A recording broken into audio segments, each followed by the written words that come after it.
up with being emotionally abused by her father, Naomi packed up all of her things and moved to West Virginia. Recently turned 18, she was determined to find a life better than the one she had previously known. Those dreadful words uttered by her dad would always serve as motivation to never look back. "Okay now, once you leave, there's no returning," said Naomi's father. After working as a waitress for over a year, she began struggling to keep up with the bills and sank into a deep depression. This was her first time ever living alone. She didn't know much about being an adult. Desperately seeking some extra cash, she came across an ad on Craigslist. Lonely guy? Looking for someone to talk to? Willing to pay $500 a week for female company. The throbbing of her heart remained heavy as she read over the words again and again. She walked over to the refrigerator, pulling down the eviction notice she received in the mail 3 days ago. If Naomi didn't act soon, she was going to find herself in a precarious situation. She thought about calling her dad and asking for help, but that would open up a bigger can of worms. Her trembling hands struggled to dial the black bold number she read on the screen. What was the worst that could happen from meeting someone in public? So every day, she left home to meet Mr. Sanders, the man she found on Craigslist. 5'2" and stout with broad shoulders, the man who only wanted the company of a female seemed a bit underwhelming. Approaching his late 20s, his shaggy black hair and yellow teeth helped her to understand why he needed to pay for the company of a woman. But what made her screw her face in disgust, was when she noticed a woman sitting next to him on the chair. "Meet Dolly," he said, using the table napkin to wipe the corners of her lips. "She thought it'd be a good idea to meet you, so I decided to bring her along." Naomi stared in horror as he adjusted the doll's unusual but demure pleated dress. He was treating this life-size doll as if she were a real person. Like, only $500 to spark up a conversation with this man once a week? I mean, how bad can it be? She thought to herself. Growing up, Mr. Sanders always had poor social skills. He never had any real friends growing up, and his idiosyncrasies were rather off-putting to women. Fed up with rejection and ridicule from ladies, he decided to take a trip to Hong Kong in hopes of finding real love. Unfortunately for him, Asian women also found his chubby face and small beady eyes rather unappealing. And that's when he saw her, Dolly, purchasing her from a brothel that allowed you to sample the life-size pieces of plastic before purchasing them was exactly what Mr. Sanders never knew he needed. Surprisingly, he didn't want to even be intimate with the doll. He only wanted to spark up a conversation with her. Talking to someone who didn't judge him or talk back to him was just what he needed. He felt completely safe with her. After bringing her back to America, he was very aware there were only certain things a real woman could give him. Whenever he took Dolly to the movies or out to eat, people would stare and laugh at him. Society would never accept his relationship with Dolly because they saw her as plastic. He would do whatever he had to make his relationship with Dolly feel complete, even if that meant taking what he wanted from a real woman and giving it to Dolly. So each week, Naomi met Mr. Sanders at the same coffee shop where she was greeted by a bouquet of flowers, a kiss on the hand, and a life-size toy named Dolly, whom he acknowledged as his life partner. Their conversations always focused on Naomi's personal life. What are your values? What is important to you? Have you ever been married? Naomi never had any problems answering any of his questions. I mean, after all, he was a really nice guy. After several weeks of meeting, Mr. Sanders was kind enough to offer her extra money to buy furniture for her apartment. And he even introduced her to some college degree programs and offered to pay for that too. One night, they met at a park and used a giant telescope Mr. Sanders' order online to gaze up at the stars and planets. She was stunned to see her favorite planet, Jupiter. Naomi was starting to feel as though the presence of Mr. Sanders in her life was a blessing, but the presence of the doll, always sitting there staring back at her with those piercing eyes, was sometimes more than she could bear. If he was so obsessed with his Barbie doll, why did he need to pay money to go on dates with her? One time Naomi met with him, her eyes widened when she heard Mr. Sanders talking to the doll. Oh, please don't worry, honey. I think Naomi will agree to it. Naomi was absolutely horrified. Even though Mr. Sanders appeared to be a fairly decent man, he was clearly deranged. He never did anything to make her feel uncomfortable. The only thing that made her uneasy was his relationship with that damn doll. After about 6 weeks of meeting up, Naomi thought she needed to have a serious talk with Mr. Sanders. She would tell him they could continue meeting up if only he would not bring Dolly along with him. If he didn't agree to it, she would have to stop seeing him. She didn't understand why he couldn't be with a real woman. Desperate to make his relationship with Dolly seem more real, he decided it was time to ask Naomi the big question. It was on this day that Mr. Sanders asked her one of the most outrageous questions she's ever heard. So, how do you feel about being a surrogate mother? Excuse me? Said Naomi, nearly choking on her steak. Her whole body shook with anxiety. She could feel the uncertainty rising in her face. Well, Dolly and I have been trying to get pregnant for some time now. She would love to have the baby herself if it weren't for, well, I think you understand our situation. Mr. Sanders, I feel honored you would think of me to carry your baby, but that is a huge favor to ask of me. She gagged at his boldness to even pose such a question. His voice appeared calm and timid. I know it's a lot, which is why I'm willing to pay you $75,000, as well as cover the medical expenses. I don't know how to tell you this, but you need help, Mr. Sanders. Dolly is not real. Do you understand that? She could feel the anger rising in her face. Oh no, she didn't mean what she said, Dolly, said Mr. Sanders, pulling the doll's blonde hair up into a messy bun. You know what? I've had enough. I will not be a part of your sick little game anymore. Thank you for all that you've done for me. I think that this should be our last meeting. Meekly, without saying another word, she excused herself from the table, determined never to see Mr. Sanders again. Little did she know, this would not be their last encounter. Going home that night, she felt like she dodged a bullet. There was no way she could have a baby with a man married to a life-size piece of plastic. $75,000 could have helped out a lot, but this man clearly had issues. The thought of moving back home with her father crossed her mind again and again, but then she quickly calmed her nerves and told herself everything would be okay. Poor Mr. Sanders. She was dumbfounded by his choice of a life-size piece of plastic over an actual human. How could a man in his late 20s take a doll's feelings into so much consideration? I guess having a partner who was safe and predictable must have been somewhat comforting and therapeutic, she thought to herself. While reaching in the refrigerator to grab a piece of leftover cheesecake, she heard the sound of shattered glass coming from her bedroom. Startled by the noise, she dropped the plate and ran to check out the commotion. What was that sound? She screamed, noticing the window open. Sprawled on the floor, staring back at her, was the 5'1" life-size doll.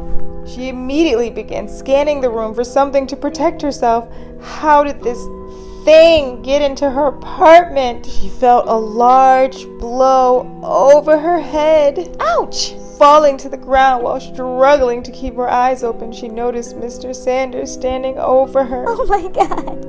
I'm sorry, dear.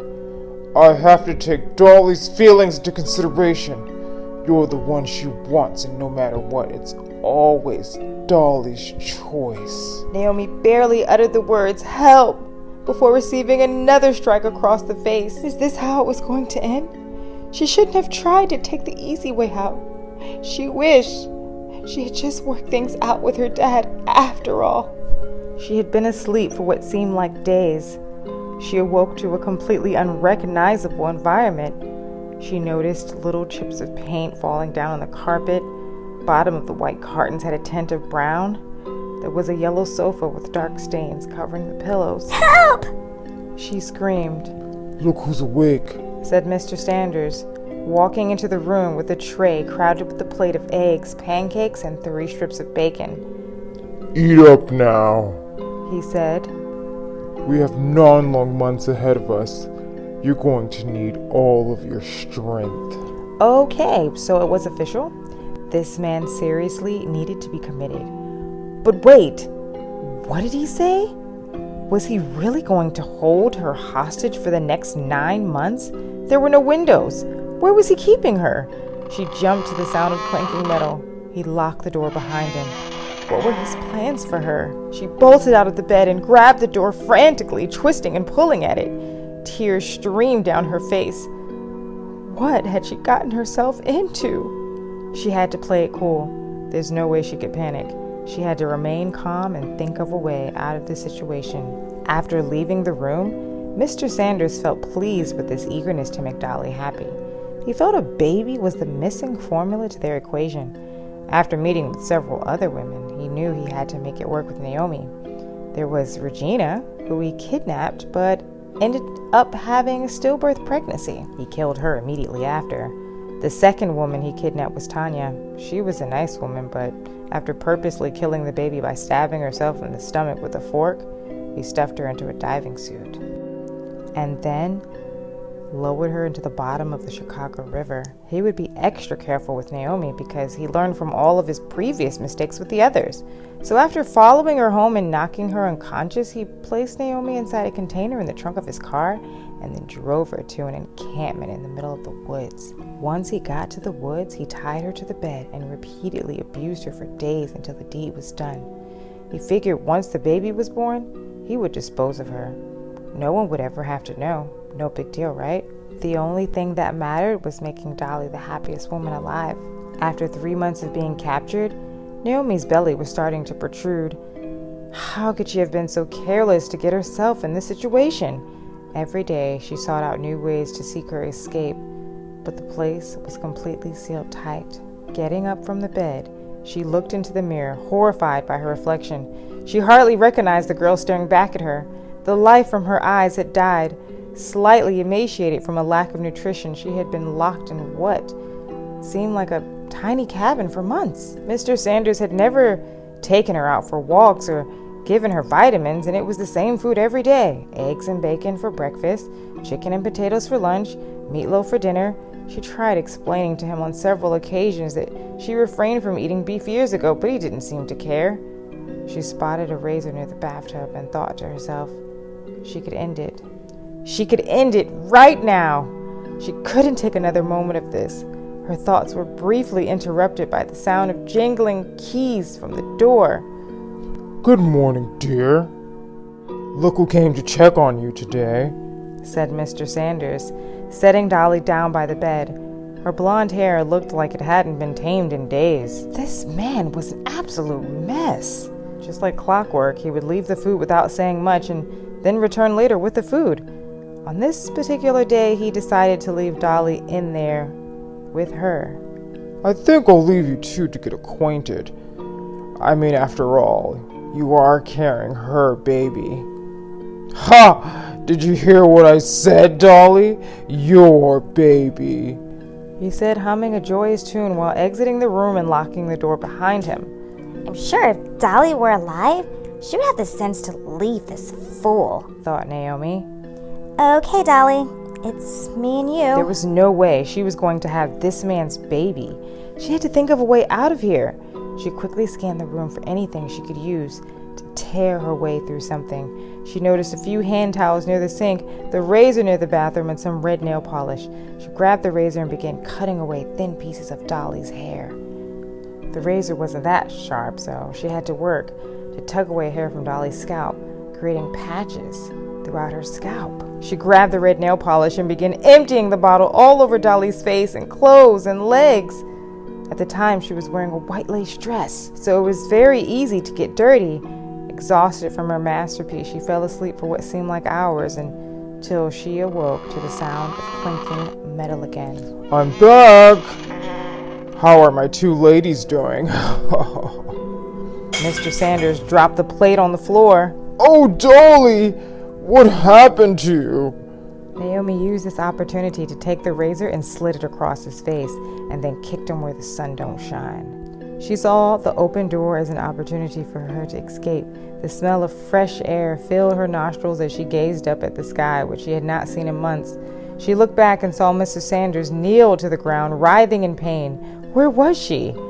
She looked back to see the door leading to her escape, covered by grass. How would anyone ever find her down there?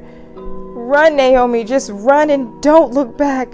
She saw lots of trees in front of her. She could feel pine cones and sticks pricking her feet, but she couldn't stop now. About 50 meters ahead, beyond the trees, she could see black pavement, a black Toyota driving by, and that's when she felt it. A pain so sharp, sending shock all through her body. She looked down and saw her foot caught between two sharp blades. She passed out from shock, immediately falling to the ground. By the time Naomi had reached 6 months, she was used to the metal handcuffs holding her prisoner to the bed. She explained to Mr. Sanders that she needed to get up and walk around, but he flat out refused. Ever since the incident where she tried to escape 3 months ago, he simply didn't trust her. According to him, Dolly shared nothing but contempt for her after she attempted to chop off her golden locks, resulting in patches exposing her scalp. She looked over as he placed Dolly at the edge of the bed. He apparently made no effort to scrub the red nail polish off her face, and her golden locks were replaced by an awful dark-colored wig which barely sat on her head. There now, Dolly. I know you've been under a lot of stress lately. Everything's gonna be okay, my darling. If you don't release me, I'll kill it! She shouted, balling her hand into a fist and holding it over her stomach. If you bring any harm to that baby, I'll promise you'll be wishing you were dead, he said, glaring back at her. She had spent 6 months rotting away in a hole. Most of her days were spent staring at the walls and daydreaming about the time she spent with her father. Her emotional state often swung from anxiety to boredom. If only she had never left home. Growing up, her father constantly neglected her. One time she came home with bruises all over her body from a boyfriend who drank way too much. When she told her father about it, he looked at her and said, "Serves you right for having a boyfriend at your age in the first place." During her senior year, he showed up at the father-daughter's dance, drunk out of his mind. She was so embarrassed he had to be escorted out by their school security guards. What would he be doing now? Was he thinking of her? Did he miss her? Finally, Naomi had reached her final trimester, and it was time for the baby to arrive. She awoke in the middle of the night with a tightening in her stomach. Several minutes later, the tightness came back with more intensity. Each contraction lasted about 45 seconds and was 5 minutes apart. Who was going to deliver this baby? Would he drive her to the doctor? Please help me. I think I'm going into labor. Help me, please. The pain was so excruciating, she thought she would pass out. Her cries were soon interrupted by the turning of the doorknob. Please help me. I think the baby's coming, said Dolly, reaching for the razor she had neatly tucked underneath her pillowcase. I have a private doctor I will take you to, he said, handing her some clothes. Here, put these on. I can't do anything with these on, she said, looking down at the handcuffs. I swear if you try anything, I'll bury you so far into the damn ground. Please, I just want to make sure my baby arrives safely. That's Dolly's baby. As soon as he removed the handcuffs, Dolly stabbed him in the eye with a razor. Oh, you witch! While he was bent over in pain, she grabbed the keys dangling from his pocket. She noticed Dolly sitting on the edge of the bed. She lifted her foot and kicked her in the face. Where's your precious Dolly when you need her the most? When she made it outside, she looked and saw a steep hole with a shovel lying next to it. Was he planning on burying her? This deranged, pathetic excuse for a man. She saw his truck, jumped in. These contractions were getting closer and closer. She had no idea where she was going. She just put the key in the ignition and drove straight to the clearing. As she got closer to the clearing, she heard a loud pop come from outside. The sound was so loud, she looked outside and saw the tire had busted. It was the same trap as before. He left them all over the woods, close to the exit. At this point, she was much closer than she had gotten before. How was she going to make it out of this? She turned around and saw the door opening up from the bunker. Oh dear, please, someone help me. She saw some lights in the distance. After realizing it was a car, she would not miss this opportunity. It was a couple approaching. She jumped in the middle of the road, so they had no choice but to stop. After placing her in the car, she could barely utter the words "hospital" before they placed a blanket over her and lied her down. She looked down and noticed blood all over her pants. No matter what, she was determined to keep this baby safe. Oh no! She screamed, noticing a hand emerge from the woods. Step on the gas! She shouted to the man behind the steering wheel. Mr. Sanders jumped on the bumper of the car and attempted to open the passenger side of the vehicle. This man is trying to kill me. Please keep driving, shouted Naomi. Why aren't you driving? The man behind the driving wheel reached for the handle on the passenger door and said, "Get in." What, are you crazy? Why are you letting him into the car? Hello, nice to meet you. I'm the private doctor, said the man with a crooked smile, turning around to shake Naomi's hands. Little did Naomi know this would be her last time seeing the light of day. The private doctor placed her under anesthesia the entire time and decided to remove the baby by C-section. Look, Dolly, it's a baby girl. Now you can dress her up just like you. So what do you want to do with the body? Asked the private doctor. I think I'll know what I'll do. Immediately after giving birth, Mr. Sanders knocked Naomi out with chloroform, cut off both of her arms and legs, and then sewed them back on. He then proceeded to sew her eyes wide open to make her look alive. Makeup had been applied to her face to make her appear real. He then cut out her intestines and stuffed her body with rags. Here you go, Dolly. Your first playmate. Oh, what did you say, dear? You think our daughter needs a playmate? Oh, well, why didn't you say so? Should we go for the blonde or brunette this time around? Your world, your rules. It's always Dolly's choice.